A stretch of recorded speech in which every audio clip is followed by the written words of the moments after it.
Morning, welcome to day 2 of Goa diaries. Bengaluru to Goa travel സീരീസിന്റെ അടുത്ത എപ്പിസോഡിലേക്ക് എല്ലാവർക്കും സ്വാഗതം. ഫോർട്ട് മുഴുവൻ ചുറ്റിക്കറങ്ങി കണ്ടതിന് ശേഷം സൺസെറ്റ് വ്യൂ പോയിന്റ് നിന്ന് ഇനി നേരെ അടുത്ത് പോകുന്നത് പെബിൾ ബീച്ചിലോട്ടാട്ടോ. ഈ ഫോർട്ടിന്റെ സൈഡിൽ കൂടെ ഒരു ചെറിയൊരു വഴിയുണ്ട്, സ്റ്റെപ്സ് ഇട്ടിട്ട്. നമ്മളിപ്പോ ഒരു മലയുടെ മുകളിലാണ് നിൽക്കുന്നത്. ആ മലയുടെ മുകളിൽ നിന്ന് താഴോട്ട് ബീച്ച് വരെ ഇറങ്ങി പോണം. ഇതാണോ പെബിൾ ബീച്ചിൽ പോണ വഴി? This is too narrow.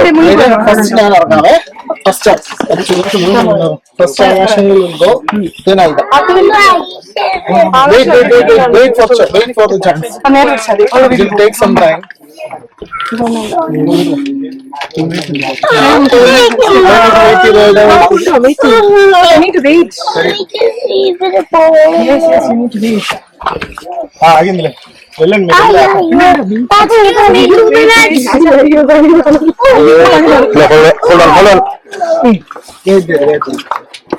നോക്കിയേക്കണേ, അവള് വേണ്ട, ആകാശമില്ല. ആകാശം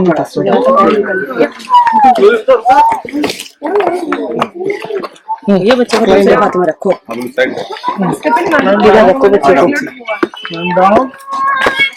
And down. Perfect. Now wait. Stand down.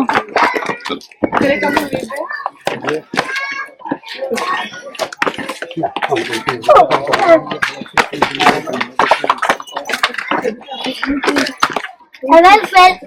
You better stay. Now stand down.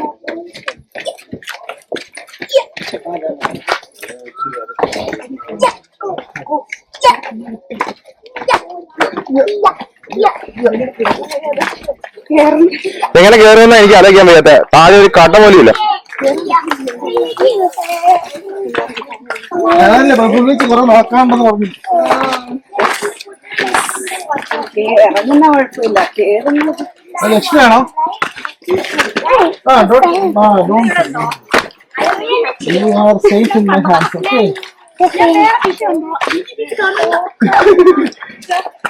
ആ എന്തായാലും നടന്നില്ല ലക്ഷ്മി. First Aida. വെതുക്കെ ഇറങ്ങാ ചേച്ചാ, നോക്കി ഇറങ്ങണേ. Aida.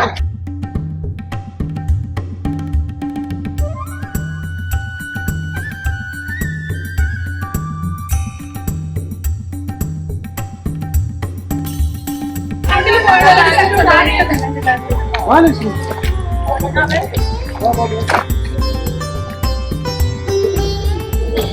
ഞങ്ങള് മാത്രം കഷ്ടപ്പെട്ടാ പോരാ, എല്ലാരും ഇറങ്ങണം. ഞങ്ങൾ നിങ്ങൾ ആദ്യം പോയത് റോക്കറ്റ് ഇടറാ. ഞാൻ എടുക്കണോ? നീ പിടിക്കോ?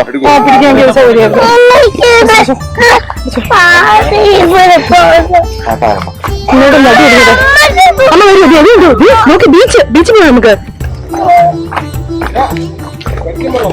അവിടെ ആരില്ല, നമ്മളല്ലേ വെട്ടി കുടിക്കുന്നത്.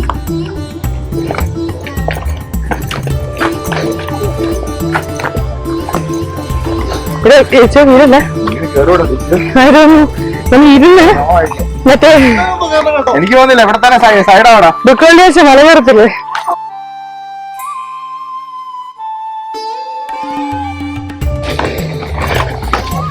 വേസ്റ്റ് ആണ് ഇവിടെ. മാധവ്ജി, വേസ്റ്റ് ഇവിടെ.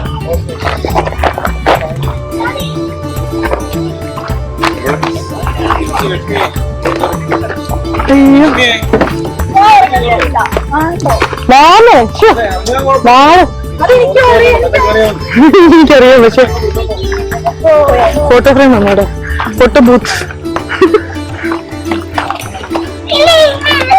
ഇവിടെ കാര്യം എത്തി കിടക്കൂടാ.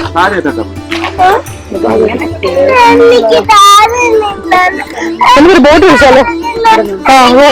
കവർ ചെയ്ത് അപ്പുറത്തെ ഞാൻ കണ്ട. അതെ, അങ്ങനെ നമ്മളിവിടെ ടീറ്റ് വെയിറ്റ് ചെയ്യുന്നില്ല. എങ്ങനെയാണ് 1 മണിക്കൂർ 2 മണിക്കൂർ വെയിറ്റ് ചെയ്തപ്പോ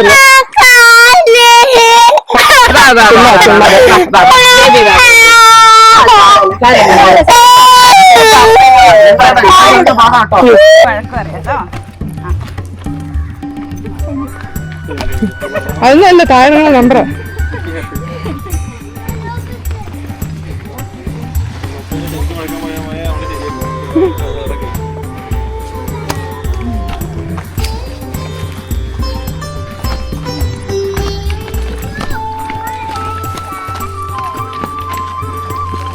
അങ്ങനെ പെബിൾ ബീച്ചിലെത്തി. എൻ്റെ അമ്മേ, ദിസ് ഇസ് പെബിൾ ബീച്ച്. ഇതിനകത്ത് ഇറങ്ങാൻ ഒട്ടും പറ്റില്ല കേട്ടോ. കാരുടെ മോളിൽ ഇരിക്കാന്നേ ഉള്ളൂ. അയ്യോ,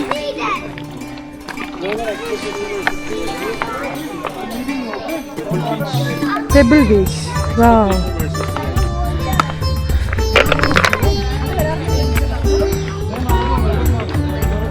ഇത്രയും മല ഈ മുകളിൽ കയറുന്നു. എൻ്റെ അമ്മേ,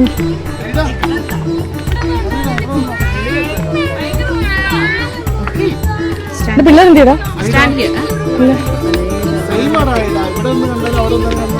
ചേച്ചാ പിടിച്ചോ, വീഴും, ഉരുണ്ട് വീഴും കേട്ടോ.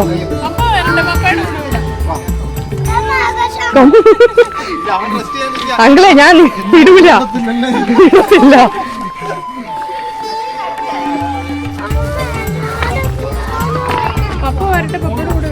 ദേ ഇങ്ങോട്ട് വാ. ദേ ഇത് അക്കുവൊക്കെ നിൽക്കുന്ന സൈഡ്, ഈ സൈഡില് എനിക്ക് തോന്നുന്നു.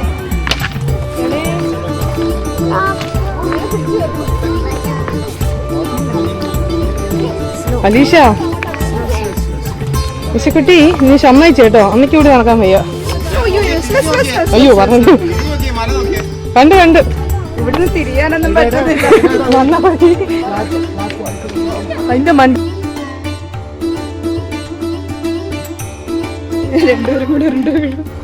ചെരുപ്പ് ശരി, ഞങ്ങൾ നമ്മുടെ ഇത് പൊക്കോളം ചെരുപ്പ് അതുണ്ട്.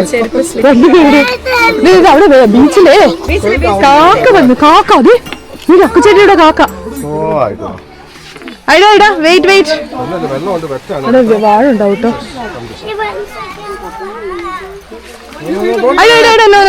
വെയിറ്റ് വെയിറ്റ്, അമ്മ വരുന്നു.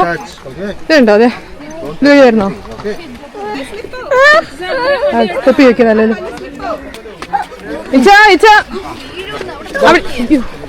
അവിടെ ഇരുത്തിയാ മതി അവളെ. ഇച്ച നിൽക്കുന്ന സ്ലിപ്പാവും കേട്ടോ. പിന്നെ ആ ഇവിടെ ഇരുന്നോ. ബസ് ആൻറ്റി ഒക്കെ ഇരിക്കുന്നുണ്ടോ? ഇവിടെ ഇരിക്കും. ഇത് പായല അല്ലേ?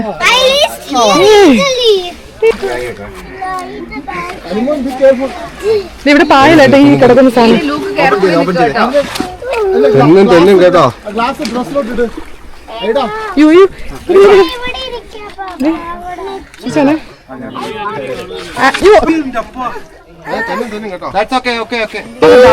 ഇറങ്ങുന്ന ബീച്ചല്ല, നമ്മളിവിടെ ഇങ്ങനെ നിന്ന് കണ്ടോ, അതുകൊണ്ടാണ്.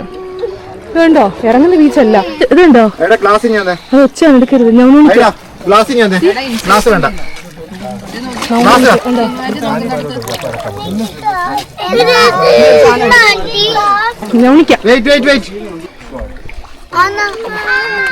പറഞ്ഞ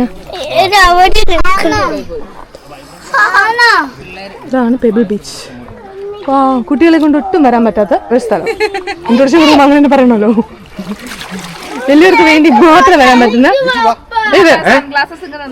റിവ്യൂ പറയാ, കുട്ടികളെ കൊണ്ട് ഒരിക്കലും വരാൻ പറ്റില്ല. ആ എഴുത്ത്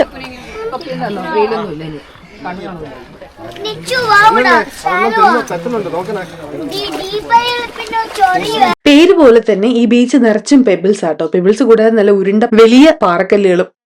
ചില പാറകളിലൊക്കെ ആണെങ്കിൽ നല്ല വഴുക്കലുണ്ട്. സോ അധിക നേരം ഞങ്ങൾ ഇവിടെ നിന്നില്ല. സമയം ഏതാണ്ട് 5:45, 6 മണിയായി. പതുക്കെ ഇനി മുകളിലോട്ട് കയറണം. കുട്ടികളെയും കൊണ്ട് താഴോട്ട് ഇറങ്ങുന്നത് തന്നെ നല്ല പാടായിരുന്നു. അപ്പൊ മുകളിലോട്ട് കയറുന്ന കാര്യം പിന്നെ പറയണ്ടല്ലോ. അതുമല്ല, ഇറങ്ങുന്ന വഴിയൊന്നും വെട്ടവും വെളിച്ചമൊന്നും ഉണ്ടായിരുന്നില്ല. അപ്പൊ സന്ധ്യ ആയി കഴിഞ്ഞാൽ പിന്നെ തിരിച്ചു കയറുന്ന കാര്യം പാടാവും. ഇനി എത്രയും പെട്ടെന്ന് തിരിച്ചു കയറി ഒരു ചായയൊക്കെ കുടിച്ചിട്ട് നേരെ പോകുന്ന ബെറ്റൽ ബാറ്റിംഗ് ബീച്ചിലോട്ടാട്ടോ.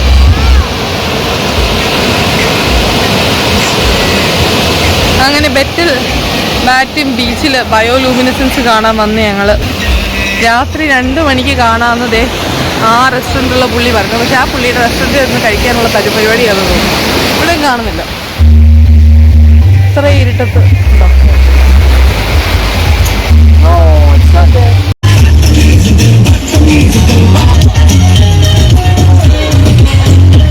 അപ്പൊ ഈ കാണുന്നതാണ് ബെറ്റൽ ബാറ്റിംഗ് ബീച്ച്. ഇതിന് വേറൊരു പേരും കൂടെ ഉണ്ട്, ഗ്ലോയിങ് ബീച്ച് ഓഫ് ഗോവ. കാരണം വേറൊന്നുമല്ല, ഇവിടെ കാണപ്പെടുന്ന ഒരു ബയോലൂമിനസൻസ് എഫക്റ്റ് ആണ് കേട്ടോ. ബയോലൂമിനൻസ് എഫക്ട് എന്ന് പറയുന്നത് ഒരു നാച്ചുറൽ ഫിനോമിനൻ ആണ്. ഈ കടൽ വെള്ളത്തിലുള്ള ആൽഗയും പിന്നെ കുറച്ച് മൈക്രോ ഓർഗാനിസംസും കാരണം ഒരു ബ്ലൂ ഗ്രീൻ കളറിലുള്ളൊരു ഗ്ലോയിങ് എഫക്റ്റ് ഉണ്ടാവും വെള്ളത്തിൽ. വേവ്സ് വന്ന് ബ്രേക്ക് ആവുന്ന സ്ഥലത്ത് നമുക്കത് പ്രത്യേകിച്ച് കാണാൻ പറ്റും. പക്ഷേ ചില കണ്ടീഷൻസ് ഉണ്ട്. അതായത് നവംബർ ടു ഫെബ്രുവരി മാർച്ചിന് ഇടയ്ക്ക് വരണം. രാത്രി 10 മണി, ഓൾമോസ്റ്റ് 10 മണിയൊക്കെ കഴിഞ്ഞിട്ടായിരിക്കണം. വലിയ ലൈറ്റ് ഒന്നും പാടില്ല. നിലാവില്ലാത്ത രാത്രി ആയിരിക്കണം. ഇങ്ങനെയൊക്കെയാണ് കണ്ടീഷൻസ് ഇത് കാണണമെന്നുണ്ടെങ്കിൽ. ഇത് അത്രയും തന്നെ റെയർ ആയതുകൊണ്ട് ഞങ്ങൾ ഇതിനു വേണ്ടി 1 മണിക്കൂർ ട്രാവൽ ചെയ്തിട്ടാണ് കബൂഡേരാമ ഫോർട്ടിൽ ഇവിടം വരെ വന്നത്. ഈ കാണുന്നതാണ് ഞങ്ങളുടെ റൂട്ട് മാപ്പ്. ഞങ്ങൾ എന്തായാലും ഈ കണ്ടീഷൻസ് എല്ലാം മീറ്റ് ചെയ്തിട്ട് തന്നെയാണ് വന്നത്. പക്ഷെ ഞങ്ങൾക്കിത് കാണാൻ പറ്റിയില്ല. നിങ്ങൾ ആരെങ്കിലും ഈ എഫക്ട് കണ്ടിട്ടുണ്ടെങ്കിൽ കമന്റ് ചെയ്യണം കേട്ടോ. എന്തായാലും വന്നു എന്നാ പിന്നെ ഇനി കടൽ തീരത്തൊക്കെ ഇരുന്ന് പതുക്കെ ഫുഡ് അടിച്ചതിന് ശേഷം നമുക്ക് തിരിച്ച് റൂമിലോട്ട് പോവാം. നേരെ ഇത്രയൊക്കെ ആയതെന്താ, കുട്ടികളടക്കം എല്ലാവരും ഇപ്പോഴും ഫുൾ ആക്റ്റീവ് ആണ്. ഇപ്പൊ കുട്ടികളെ പോലെ തന്നെ ഞാനും ആഗ്രഹിക്കുന്നുണ്ട് എല്ലാ തിരക്കുകളും മാറ്റിവെച്ച് എന്നും ഇങ്ങനെ യാത്ര ചെയ്തിരുന്നെങ്കിൽ എന്ത് രസമായിരുന്നു. അപ്പൊ ഇന്നത്തെ വീഡിയോയുടെ വൈൻഡപ്പ് ചെയ്യാണ്. വീഡിയോ കണ്ടവരാരും സബ്സ്ക്രൈബ് ചെയ്യാതിരിക്കരുത് കേട്ടോ. Thank you for watching the video. Please like, share, comment and subscribe. ഇനി അടുത്ത ദിവസത്തെ വിശേഷങ്ങളുമായി അടുത്ത വീഡിയോയിൽ കാണാം. Bye bye.